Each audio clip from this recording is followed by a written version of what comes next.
But I think it's important to point out something that is kind of happening in the lefty space, political commentary space over in America at the moment. Because I think we've talked about it a few times. I think earlier this week we talked, Chewie Chewie brought up something that they saw on Blue Sky, which was basically calling us out for misogyny behind Nikki No Boats. And Pat and Chewie kind of had a discussion about, the calling Nicola Nikki and this kind of like the left. We've had a few discussions about, the left having to do everything perfectly and like where are we willing to, perhaps push on our moral compass a little bit and say, is Nicola No Boats going to cut through, or is it Nikki No Boats that's going to cut through? If a woman does a bad job, can we pick on her for doing a bad job, not because she's a woman? Yeah. Yes. So there was a bit of that discussion this morning. We I think earlier in the week, and I think we've had many discussions about Chewie mentioning the guillotine and the odd, there's no choppy, there's no stoppy. Probably also kind of breaks that thing of, the left's moral high ground that we tend to take. No, this is the far left's moral high ground. No, we're past the left. We're right at the extreme end of it.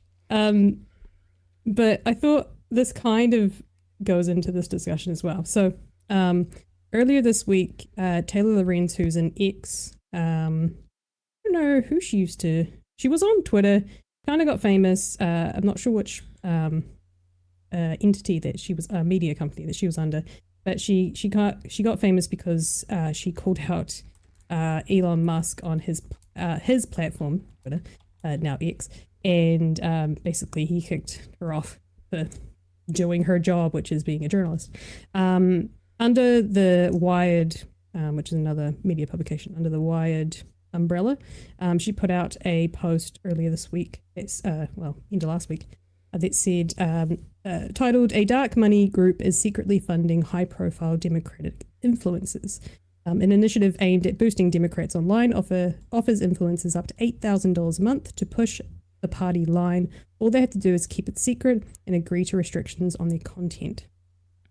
So to give a little bit of a background, this even more so, of what's in the article as such, and I highly recommend going and reading it. I had to get I think you mentioned it to me, the Wayback Machine and its ability to get past paywalls. Sorry, I know you're supposed to pay for content and it's expensive to do journalism in this current day and age. But it's worth a read if you can either get hold of the article or go and watch the full video that Taylor Lorenz put out on her YouTube channel, which we'll watch a tiny snippet of it to kind of bring it back to what we have been talking about. Yeah. So, bit of a TLDR. So, Taylor released the article on Wired about a dark money group that is funding a political influencer program co-founded by Brian Tyler Cohen, who's quite a prominent, huge political commentator on YouTube. So he funded this program basically to counter what the right had been doing during this last campaign, the Trump-Harris election, where we had prominent, Trump going on a bunch of right-wing YouTube podcasts and the likes. Your Joe Rogans, Theon Vaughn got on board with that as well. The Nelk Boys, I think it is, Full Send. Nice. He was on that as well. So there's a bunch of things of these more, not expressly right-wing channels or podcasts, but definitely platforming the right-leaning candidate. And the Democrats just weren't taking that influencer economy, the influencer side of things seriously. So Brian Tyler Cohen put together this... what would you call it?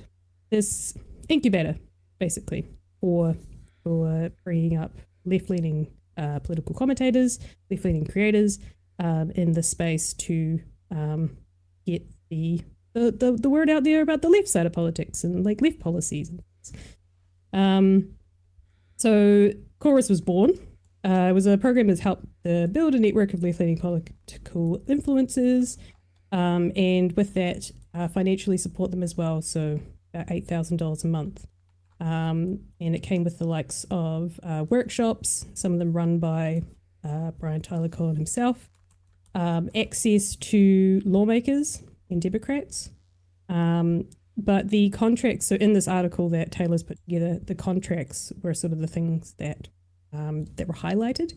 And there were some very interesting restrictions and some not so great things about the disclosure of being part of the program, the disclosure of being paid is like being a part of the program, and some of the censorship that some of the creators felt came with that contract.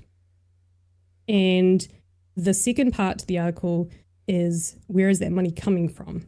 So essentially, the Chorus program is being funded by I think it's called a super PAC, which is essentially, there are lots of them in America. It's basically a giant lobbying group. And if it's under a not-for-profit umbrella, it means that they don't have to disclose their donors. They don't have to publicize their donors. And so it's called dark money because this not-for-profit that is getting all this money from donations, they don't actually know where that money is coming from. They don't know whether or not it's coming from lobby groups that have special interests that want these creators to say certain things or not say certain things. They don't know what their agenda is. They don't know who is putting money into that pot, and then the creators are then being paid essentially by proxy. They're getting paid by Chorus to do these things, but Chorus is being funded by one of these dark money groups. Right. So essentially, it kind of comes back to the creators themselves and whether or not it's ethical that they are, one, not saying that they're saying political stuff that could be funded by, like, under the umbrella that they're being. I will tell you what, Taylor Lorenz does a really good job of making a little analogy, I think, that really kind of sums up why this is not great, that these influencers are under this program, that the program is being funded by dark money, and essentially what's happened is that those creators who are part of that program, which includes the likes of David Pakman as well, who's also another prominent left-leaning Democratic liberal in that space, who's also come out and said, like, no, screw you. This is all misinformation. You guys got it all wrong. We're nothing like the right. Like, they're really coming out strong against this article. But that it kind of misses the points. There's if you go and look at that side of the YouTube ecosystem at the moment, you'll see Hassan Piker obviously is talking about it. Brian Tyler Collins obviously is the co-founder of Chorus. He has addressed it. David Pakman has also come out and addressed it. There's a lot being talked about right now about this. But I was going to play this very small part from Taylor's video that kind of just gives an overview of her article and what it's about. To give you guys a little bit of a sneak peek, but also the issues that can come from this. And one of the very beginning of just this wee clip here, it was from one of the lawyers that she spoke to, which is saying, if the contract for getting money from a particular interest group says you can't disclose it, then it's pretty simple. You can't take the money, he says. We're living in an era where a lot of powerful people have basically taken the rule book and thrown it out the window.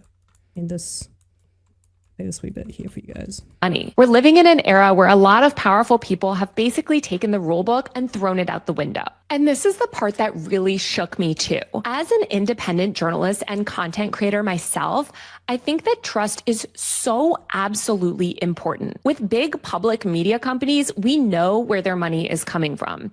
And with influencers, we should know where their money is coming from too. Of course, a lot of influencers post undisclosed sponsored content. And I reached out to the Federal Trade Commission also about all of this. But I just think in terms of journalistic integrity as a content creator covering news and politics, you should be transparent about who's paying you. For instance, say you're watching one of my videos and I'm suddenly talking a lot about the Democrats, how they're the future and how they're amazing and how we all need to vote for them and support their failed policy agenda, blah, blah, blah, blah. Then it turns out that I'm actually getting paid tens of thousands of dollars from the largest and most powerful Democrat dark money group. It seems to me that that's the type of information your followers or audience have the right to know. And I'm sure creators will say, oh, but Chorus never told us explicitly what to say. And sure, maybe they didn't write out exact lines for you, but the creators who join this program are expected to attend regular advocacy trainings and daily messaging check-ins, according to a Chorus representative's comments on a Zoom call that I obtained. Those So that kind of goes into some of the dubious nature of a contract in which you aren't. So some of the things that were in that contract, which Brian Tyler Cohen has come out, said that is absolutely not true. Is that they weren't allowed to talk about being in the program. They weren't allowed to talk about the fact they were getting paid to be in that program, which is basically like an incubator workshop program. But yeah, basically gagged from saying things, and they've disputed the saying not the case. But in doing so, basically, it's just, you don't know that those creators perhaps are speaking under an umbrella of it's not great. It's not exactly it's not transparent. I think if you guys found out that that's what BHN was doing, we were being paid by some lobbying group to push these messages, which we 100% are not. We are community funded. So if anything, we're getting paid by you guys. Yeah, we are currently to push these solely messages. Patreon and YouTube chats funded as a show. And yeah, I mean, you need, like, I don't like the fact that influencers in general do a lot of that undisclosed ad marketing shit. I think it's fucked. And so it's illegal now. Like, you're not allowed to, if you have a paid sponsorship, and you have to disclose it. Part of the YouTube. I assume that extends to us here in America. Us here in New Zealand. But yes, that was a big part of it, was that there was a big shift that if you were sponsored by a product or by service, then you have to disclose it. And that is sort of the YouTube norm now, as you say, sponsored by Squarespace, sponsored by Surfshark.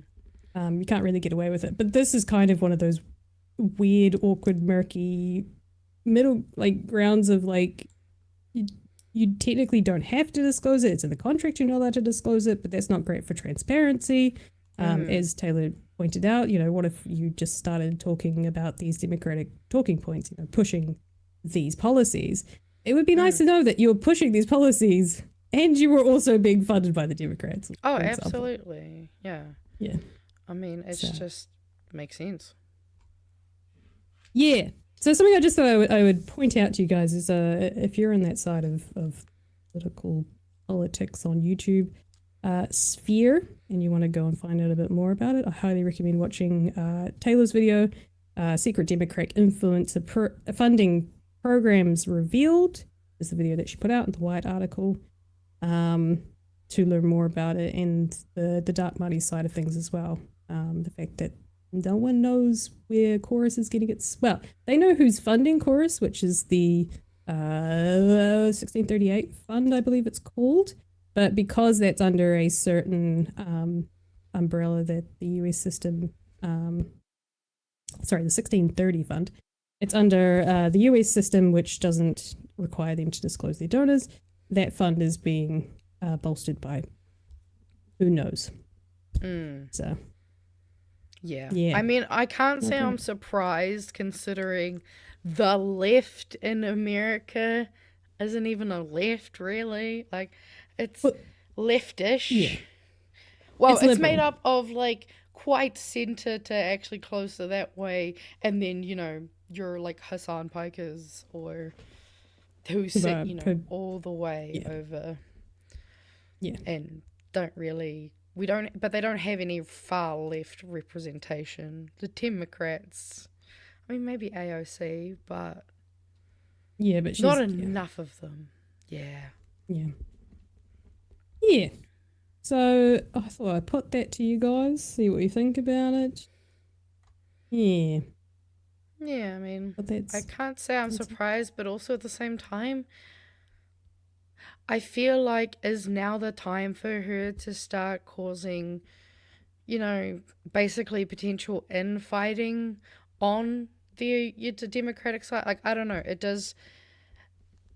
it's fair enough, but also I'm like wondering if there's a timing for that, because there's also just the left over that side. Like, if they get too into, because I mean, yes, it's good to know when people aren't disclosing, but at the same time, if it's some few lefty creators versus the absolute wall of right-wing stuff, I don't know, I guess my brain just goes, like, maybe don't hold them up on this higher pedestal. Everyone's human. We can all, be flawed in the way that we do some stuff. Like, I don't know. Just definitely doesn't seem like the time to be going in on. Yeah, it's a tricky one, because I think I totally agree with it, and there is that side of things as well of like, if the idea that if the right are doing it, like, and they have so much money behind, if the left have any chance of winning, if the Democrats have any chance of winning, they're going to play the same game, and that's we've talked about quite a bit on the show of like the right play dirty and we play a clean game and get fucked over. So there is that part to it, and the cause of chorus, like the general the reason behind it, and I'm sure the program's initial creation had a good reason behind it, trying to get up the left influencer network to rival that of the rights that basically used the likes of influencers to get Trump elected. And the Democrats sucked at it because they didn't know how to do it, and they didn't see the legitimacy in it. But then it's also, Taylor points out that someone like Zoran, for example, didn't use any of these massive funds to do his campaign. He used people on the feet on the ground, people knocking on doors. He had very small budget, but he won.